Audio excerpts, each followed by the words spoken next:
اللہم صلی علی محمد و آل محمد۔ جب جناب آدم علیہ السلام کو خداوند کریم نے کہا کہ آپ اپنے دونوں بیٹوں میں سے جناب حابیل کو خلیفہ بنا دو، تو جناب قابیل جو تھے وہ اس بات پر ناراض ہو گئے اور انہوں نے کہا کہ اب وہ مجھ سے چھوٹا ہے، آپ نے اسے کیوں خلافت دی ہے؟ آپ نے کہا کہ ٹھیک ہے، تم خدا کے حضور میں قربانی پیش کرو۔ اور اس زمانے میں یہی ہوتا تھا کہ قربانی پیش کی جاتی تھی اور وہ اپنی اپنی قربانیاں وہ پہاڑ پر لے گئے۔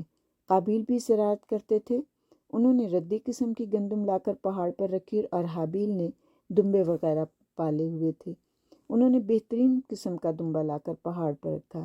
اور اس زمانے میں قربانی قبول ہونے کا طریقہ یہ تھا کہ آسمان سے ایک آگ کا شعلہ آتا تھا اور قربانی قبول کر لیتا تھا، اور تو آگ کا شعلہ آیا اور اس نے حابیل کے دمبے کو کھا لیا اور قربانی قبول ہو گئی۔